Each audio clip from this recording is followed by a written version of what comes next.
धर्म स्नेही भूपात्माओं,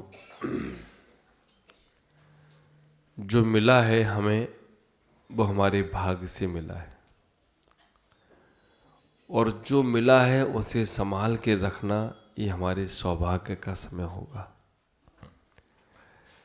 वस्तुएं बहुत सारी मिलती हैं संसार में, लेकिन वो वस्तुएं व्यर्थ में बेकार चली जाती हैं। मिला है वो भाग्य है, और मिला हुआ वो संभाल के रखना ये सौभाग्य होगा। अगर हमारे जीवन में जो पदार्थ या जो व्यक्तित्व या जो हमारे जीवन की व्यवस्थाएं हमें मिलने का प्रयास किया है, उसको कैसे हमें अच्छे में बढ़ाने का प्रयास करना है, इतना ही विचार करके रखो। जो तुम्हारे पास मिला है ये तुम्हारी किस्मत, तुम्हारे भाग्य से ही मिला है, और इसको तुम्हें आगे आगे और बढ़ाते चले जाना और बढ़ाते चले जाना, ये तुम्हारे जीवन का बहुत बड़ा पुण्य और बहुत बड़ा सौभाग्य होगा। हम इस मनुष्य पर्याय को पा लिए, हमने ये जैन धर्म को पाया है। हम जैन धर्म के उस पुण्य की विशारत को अपने साथ में लेकर चल रहे हैं। ये सोच के रखना कि ये तुम्हारा जो जैन कुल में जन्म लेना है, ये समझो अंतिम ही तुम्हारा जन्म लेना है। यहाँ से कुछ ऐसे पुण्य एकत्रित होते हैं कि हम चतुर्गति में अब भ्रमण नहीं करेंगे, हम नरक और तिर्यंचों के दुखों को नहीं भोगेंगे, क्योंकि वहाँ सबसे निकलने का परमिट हमें मिल गया है जैन कुल में जन्म लेना। अब ये जैन कुल में आखिरी दरवाजे तक तो आप आ गए हो, क्योंकि तुम्हारे भाग ने तुम्हें इतना कुछ दिलवा दिया कि आखिरी दरवाजे तक आ गए हो, और दरवाजा खोलकर बाहर निकल जाना है। बार बार उस संसार में फंसना नहीं है। उसके लिए हमें केवल और केवल इतनी व्यवस्था बनाना पड़ेगी, कुछ तन की व्यवस्थाओं को सुधारना होगा, कुछ मन की व्यवस्थाओं को सुधारना होगा, और कुछ जो चंचल लक्ष्मी आपके पास है उसकी भी गति को सुधारना होगा। आप ख्याल करो, जैन कुल में जन्म लेने के बाद हमारे अंदर अगर कुछ गलत व्यवस्थाएं हमारे शरीर से जुड़ गई हैं, हम गुटखा, तम्बाकू, मसाला, शराब आदि अगर इन चीज़ों का सेवन करने लग गए हैं, तो हमारे शरीर को खराब कर रहे हैं, हमारे स्वास्थ्य को खराब कर रहे हैं, हमारे धन को, दौलत को, सब कुछ समाप्त कर रहे हैं, और अशुभ का आश्रय करा रहे हैं। अगर हमारे मन में कभी कोई खुरापात आ गई है, विचार करके रखना, ये मन हमें जो केवल ज्ञान तक दिलाने का प्रयास करता, सदुपयोग कराने से, अगर मन में हमारे विद्वेष के भाव आते हैं, ईर्षा के भाव आते हैं, छल कपट के भाव आते हैं, किसी को नीचा दिखाने के भाव आते हैं, किसी के साथ गलत व्यवहार करने का भाव आता है, ये तुम्हें अनंत संसार देगा, अनंत संसार में फंसाएगा। ये मन तुम्हें मिला है कर्म काटने के लिए, कर्म बंद करने के लिए नहीं। इसलिए इस मन से कभी भी किसी के प्रति भी गलत ना सोचो, हम सबके लिए अच्छा सोचें। राम ना मारे काऊ को, ऐसे भोले राम, मर जाए आपो आप कर कर खोटे कम। जो गलत करेगा, हाँ एक क्षण के लिए तो हमको लगता है उसने मेरे साथ ऐसा किया तो भगवान उसे जरूर सबक देगा। एक बार तो हमारे मन में लगता है उसने मेरे साथ चीटिंग की है तो उसे जरूर सजा मिलेगी। ये आप कहो या ना कहो, जो होना सो तो होना ही है, लेकिन हम कह के उसमें पाप कमा लेते हैं। आप विचार करके रखना, आप कहो या ना कहो वो तो उसके साथ होना ही है, लेकिन हमने ये कह दिया कि हम उसे जरूर इसकी सजा मिलेगी, तो हमने अशुभ का आश्रय कर लिया। उस वक्त हमारे मन में विचार एक बार आ जाए, केवल हमें गैर चेंज करना है, केवल में इतना विचार लाना है कि मेरे ही कोई अशुभ कर्म का उदय होगा, मेरे ही कोई पाप कर्म का उदय होगा, या मैंने ही कोई कर्जा लिया होगा, या मैंने ही कभी कुछ किसी को गलत कहा होगा, उसी का हिसाब आज चुकता हो गया। देखना उसके बाद आनंद बहुत आएगा, पूरा मन बदल जाएगा, और जैसे तुमने कहा कि इसने मेरे साथ गलत किया है, इसका भी जरूर गलत होगा, उसका होगा नहीं होगा, लेकिन तुम्हारा मन उसके गलत देखने के लिए रोज सोचेगा कब गलत हो रहा है, कब गलत हो रहा है, कब गलत हो रहा है। तो वो तो फ्री, और तुम रोज अशुभ कर रहे हो, तुम्हारे मन में रोज अशुभ चल रहा है। कहना हमारा कर्म कट गया, और उसके लिए आपको कितना अच्छा लगेगा, कितना जीवन आनंदित होगा, बैलेंस शीट बराबर चुकता। आप विचार करना। तो हमें अपने मन के विचारों को बदलने का प्रक्रिया समझो। ये जो जैन धर्म है और कुछ नहीं, केवल भावों पर डिपेंड है, पूरा का पूरा धर्म भावों पर डिपेंड है। क्रिया तो एक है, क्रियाएं हमारी उन भावों को बदलने के लिए हैं, उन भावों को चेंज करने के लिए हैं, उपयोग लगाने के लिए हैं। उन क्रियाओं के माध्यम से अपने आप को समझने का प्रयास करो। देखो, मंदिर के भगवान तुमसे कभी भी नहीं कहेंगे कि तुम कुछ गलत कर रही हो या सही कर रहे हो। यही भगवान है, इनकी तुम जैसे चाहो वैसे पूजा कर लो। यही भगवान है, जैसे चाहो वैसे अभिषेक कर लो। लेकिन ये जरूर ख्याल रखना, तुम्हारे भाव दशा से तुम्हारे पुण्य बढ़ेंगे और कर्म कटेंगे। तो जब मंदिर के भगवान के अभिषेक पूजन के लिए आओ तो इतना अहोभाग बनाना अपने आप का, इतना सौभाग्य बनाना कि ऐसा सौभाग्य हमें कभी भी नहीं मिलेगा। पैसा पैदा अनादि काल से करते आए हो, अनंत काल तक करते रहोगे। आखिरी शमशान में जा रहे होगे, वहां पे भी कोई ना कोई फोन आ ही जाएगा। तो ख्याल करना, वो तो तुम्हें सहज मिलने वाली वस्तु हैं।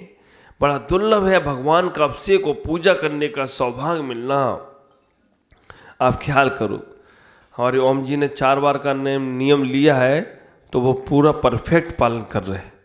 और ये 4 बार का 40 दिन में कब परिवर्तित हो जाए कुछ कह नहीं सकते हैं, लेकिन भाव तो आ गया। तो इतना ही ये विचार करना, ऐसा पुण्य कब हमारा आएगा। अब हमारे कैलाश जी नहीं करते, अब इनका कब पुण्य में आएगा। बस महाराज का ब्याह करा लो, महाराज को बुला लो, आगमन और गमन, उसमें कैलाश भाई। तो आप ख्याल करके रखना, इतना ही पुण्य कब आएगा जब हम भगवान की पूजा कर पाएंगे।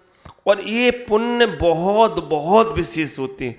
36 काम छोड़ दो, सारे काम छोड़ दो, भगवान की पूजा आराधना, ऐसा मन बना लो आप, ऐसा सौभाग्य बना लो आप। और आपके माध्यम से कितने लोग इसमें जुड़ रहे हैं, ऐसा पुण्य। तो ख्याल करना, जैन धर्म मिल गया, जैन धर्म के बाद तन भी तुम्हें अच्छा मिल गया, मन भी अच्छा मिल गया। इस तन को, इस मन को अच्छे काम में लगाते चले जाओ। जितना अच्छा लगाओगे, जितना अच्छा जीवन में लगाओगे, उतना अच्छा होगा। हमें एक ही बात बोलता हूँ ना, कल भी बोली थी, नमोकार मंत्र पढ़ने के पहले भी आप एक शब्द जरूर बोलो, सब अच्छा हो, सबका अच्छा हो। बस सब अच्छा होगा तो आपका कभी खराब होने वाला ही नहीं है, और सबका अच्छा होगा तो आप कभी किसी का खराब करने वाले नहीं हो, क्योंकि आप भगवान से बोलकर आए हो, सब अच्छा हो, सबका अच्छा हो। जब ये सूत्र हमारे दिमाग में आएगा, नमोकार मंत्र से केवल हमने भगवान को नमस्कार किया है, वो पुण्य में कारण बनेगा। लेकिन सब अच्छा हो और सबका अच्छा हो, ये धर्म ध्यान होगा। और ये धर्म ध्यान के माध्यम से आपके भावों में, परिणामों में बदलाव आना चाहिए।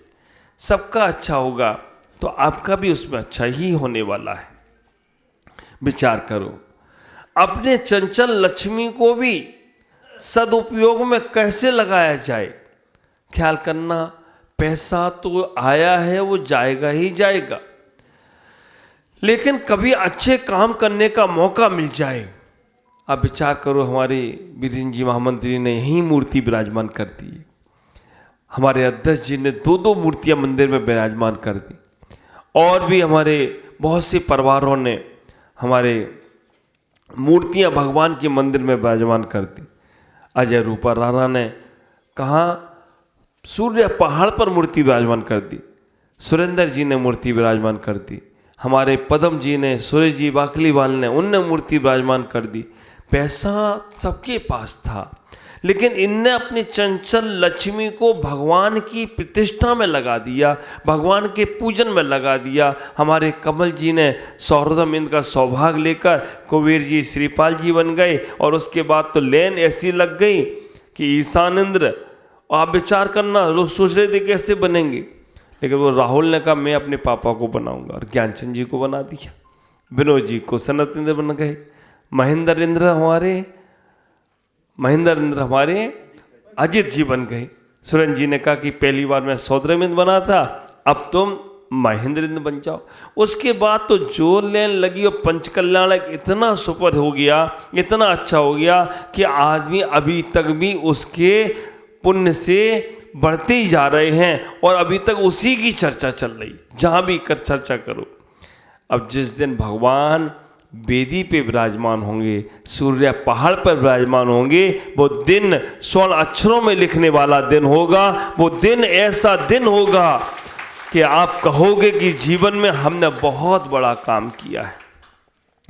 मकान तैयार है, मालिक तैयार है, बस मकान और मकान के मालिक को एक स्थान देना है। और भगवान अब विचार करना, आदिनाथ प्रभु कह रहे हैं अब पूरे पूर्वोत्तर का उद्धार होना है, केवल गुवाहाटी का उद्धार नहीं होना है। आप विचार करके रखना, तीर्थंकर सृष्टि के उद्धार की बात करते हैं। हमारे नेमीचंद जी यहाँ बैठे हैं, वास्तव में ऐसा व्यक्तित्व तो हमने नहीं देखा। कोई भी कार्य हो, कोई भी अच्छा कार्य हो, सबसे पहले नाम नेमीचंद जी का लिख दिया जाता है कि दान हो, दक्षिणा हो। शरीर से भी मैंने एक दिन और बोला था जब नेमीचंद जी नहीं थे कि ध्यान 5 मिनट आप लोग जरूर करो। जब मैं देखता हूँ तो वो ध्यान मुद्रा में बैठ जाते हैं, अभिषेक में बैठ जा, अभिषेक नहीं कर पाए फिर भी करते हैं, फिर भी जितना वो अपने आप में लौटने का प्रयास करते हैं। इतने लोगों के यहाँ पर समाधियाँ हुई होंगी या मरण हुए होंगे, लेकिन उन्होंने कह दिया मेरी पत्नी जो सौद्रम, जो हमारे सिद्ध चक्र विधान में बैठ के गई, और जाने के बाद भी, जाने के पहले भी वो लेकर आई, एम्बुलेंस लेके जाओ, हमें महाराज जी के दर्शन कराना है। आप विचार करना, ऐसे भक्ति और भाव, और उनके भी भाव निर्मल है। महाराज 1 साल रुक जाओ, हम आपके साथ चलेंगे, 1 साल और आप इधर विचरण कर लो, फिर मैं आपके साथ चलने वाला हूँ। मेरे को रहना ही नहीं है संसार में, क्योंकि मुझे कल्याण करना है। ऐसे भाव, ऐसे पुण्य अर्जन होना चाहिए।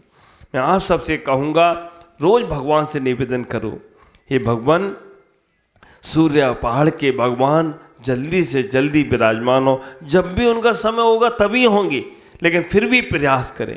और भगवान विराजमान होते ही पूर्वोत्तर का उद्धार होना है। क्योंकि देखो हमारी समाज, जैन समाज यहाँ पर जो भी है, उनकी स्थिति मालूम कैसी है? 32 दांतों के बीच में जीव की स्थिति जैसी है वैसी ही है। पता नहीं कौन कहाँ कैसे हम लोगों पर आक्रमण कर दे। हम लोग अभी तो इतना ज़्यादा यहाँ पर वो डर नहीं है, पहले कितना डर था कि जैन व्यक्ति कहीं से निकल जाए तो कभी भी कोई भी उस पर आक्रमण कर लेता था। आप विचार करना, आज ऐसा नहीं है। आज तो यहाँ हेमंत बिस्वा शर्मा की सरकार है, सबको सुरक्षा दे रही है। मोदी जी की सरकार है, वो सबको सुरक्षित कर रही है। लेकिन फिर भी हमें अपने धर्म को भी सुरक्षित करना है, हमें अपने संस्कारों को सुरक्षित करना है, हमें अपने साधुओं को सुरक्षित करना है, हमें अपने विचारधाराओं को सुरक्षित करना है। और वो तभी होगा जब हम चारों तरफ अपने संस्कारों को फैलाएंगे। मैं आपसे कहना चाहता हूँ कि कभी भी अच्छे काम करने का मौका मिले और तुम्हारे पास हो तो अपनी चंचल लक्ष्मी का सदुपयोग जरूर करना। बैंक में रखा पैसा या तिजोरी में रखा पैसा कोई काम का नहीं। हमारे जीवन में जो अच्छे कामों में लग जाता है, अच्छे कामों में प्रवेश कर लेते हैं, वो काम का पैसा वो हमारे जीवन में बहुत बहुत आनंदित होता है। आपके बीच में हूँ, आप सबका बहुत प्यार मिल रहा है। वास्तव में गुवाहाटी में जब पहली बार मैं आया था, पहली बार जब मैं यहाँ प्रवेश कर रहा था, उसके पहले लग रहा था कि गुवाहाटी कैसा रहेगा, क्या रहेगा और क्या होगा। नलबाड़ी के पहले तक तो मुझे लगता था ये 5 लोग लेके जा रहे हैं, ये 5 और 7 लोगों के अलावा कौन क्या है, मतलब कैसे रहेंगे। लेकिन आज मैं गारंटी से कह सकता हूँ पूरा गुवाहाटी हमारा हो तो कोई आश्चर्य की बात नहीं है। सब कल रात को तो छोड़ने को तैयार ही नहीं मेरे को, कल की शाम गुवाहाटी के नाम थी। तो विचार करके रखना, सबका प्रेम है, सबकी श्रद्धाएं हैं, सबकी आस्थाएं हैं, छोटे बच्चे से लेकर बड़े तक सब चाहते हैं। लेकिन कुछ साधुओं की मजबूरियां होती हैं, कुछ साधुओं का ऐसा कहते हैं बहता हुआ पानी, रमता हुआ साधु ही हमेशा स्वच्छ और साफ रहते हैं। तो विचार करके रखना। लेकिन यहाँ पर जो इतने समूह में संस्कार तुम्हें मिले हैं, भाग्य से मिले हैं, इनको संभाल के रखना। इनको कैसे हमें अपने जीवन में उतारना है, कैसे हमें अपने संस्कारों को बरकरार रखना है। कोई कितना भी कुछ कहे, लेकिन अपने संस्कारों को छोड़ना मत। एक उदाहरण छोटा सा देकर मैं बात पूरी कर रहा हूँ। भगवान राम जिन्होंने सीता की अग्नि परीक्षा भी ले ली, सीता निर्दोष है या नहीं, क्योंकि पर घर में रहकर आई है। आप विचार करके रखना, सीता रावण के महल में रहकर आई है, वहां सुरक्षित रही कि नहीं रही, वहां पवित्र रही कि नहीं रही, वहां इसको कोई दोष लगे कि नहीं लगे, इसकी परीक्षा सीता की राम ने अग्नि परीक्षा की। अग्नि परीक्षा में भी सीता खरी उतरी। सीता खरी उतरने के बाद राम अपने महल में ले आए। महल में लाने के बाद भी आप विचार करके रखना, एक जगह घटना घट गई। अयोध्या में एक धोबी की पत्नी एक रात नहीं आई, कहीं किसी काम से रह गई हो गई। अगले दिन धोबी ने उस पत्नी को घर में नहीं आने दिया, और बात क्या की, चर्चा क्या की, मैं कोई राम नहीं हूं जो पर घर में पिस्तरी रही हो और अपने घर में रख लूं। मैं कोई राम नहीं हूं, जा तू आई नहीं रात में, तू घर में घुस नहीं सकती है। बाप रे, ये शब्द जब वहां के गुप्तचरों को मालूम पड़ा, सैनिकों को मालूम पड़ा, और सैनिकों ने जब भगवान राम से कहा कि आपकी अमर्यादा की, आपकी अवहेलना हो रही है, आपने एक ऐसा कार्य कर लिया जिसका लोग उदाहरण दे रहे हैं, मैं कोई राम नहीं हूं पर घर में रहने वाली स्त्री को अपने घर में रख लूं। बात जब पूरी राम भगवान को मालूम पड़ी तो राम ने इतना ही कहने का प्रयास किया और सीता को वनवास में छुड़वा दिया। कृतांत वक्र सेनापति के माध्यम से जब सीता गर्भवती हुई, और गर्भवती होने के बाद कहा कि तीर्थों की वंदना करने जाना है, तो ऐसा कहते हैं भगवान राम ने कहा सेनापति कृतांत वक्र से कि इन्हें वंदना करने के लिए ले जाओ, तीर्थ वंदना कराना और वहीं छोड़ाना, लेके नहीं आना, क्योंकि इनसे हमारे नगर में अमर्यादा की क्रियाएं होने को लोग तैयार कर रहे हैं, अमर्यादित हो जाएंगे, इनका ही उदाहरण दिया जा रहा है। कृतांत वक्र सेनापति की आंखों में भी आंसू थे, ऐसा क्यों किया जा रहा है। जब कृतांत वक्र सेनापति उन्हें तीर्थ वंदना पर ले गया और छोड़कर वापस आने लगा, तब सीता ने एक बहुत प्यारी बात कही। सीता ने इतना ही कहने का प्रयास किया, मेरे भगवान राम से कह देना कि धोबी के कहने से मुझे तो छोड़ दिया, धोबी के कहने से अपनी प्यारी सीता का परित्याग कर दिया, जिनके लिए तुम लड़े, रावण से लड़े, लेकिन किसी धोबी के कहने से अपना धर्म नहीं छोड़ देना, अपनी मर्यादा नहीं छोड़ देना, अपने संस्कार नहीं छोड़ देना। जब ये बात सीता ने कही, बस वही बात मैं कह रहा हूं, आप विचार करना, हमने पाप कर्म छोड़कर जैन कुल को पा लिया, लेकिन कभी कोई तुमसे कुछ कह दे, नहीं तुम मंदिर नहीं आना, तुम नहीं करना पूजा अभिषेक, चले जाओ यहां से, निकल जाओ, ख्याल करना, उनके शब्द थोड़ी देर बाद फिर शांत हो जाएंगे, लेकिन तुमने अपने दिल में अगर उन शब्दों को बैठा लिया, तो आप फिर धर्म से दूर होते चले जाओगे, फिर धर्म कभी नहीं कर सकोगे। इसलिए हम अपने जीवन में इतना ही समझें, उस मन को मंत्रित बनाएं। शेष विशेष चर्चा दोपहर में आपसे करेंगे। केवल उन बातों को अपने घर में रखना है। भाग से हम मिले थे, अब संभाल के रखा तो सौभाग्य तुम्हारा अहोभाग और परम भाग में बदल जाए तो कोई आश्चर्य की बात नहीं होगी। शेष चर्चा दोपहर में करेंगे। आज इतना ही। ओम नमः शिवाय।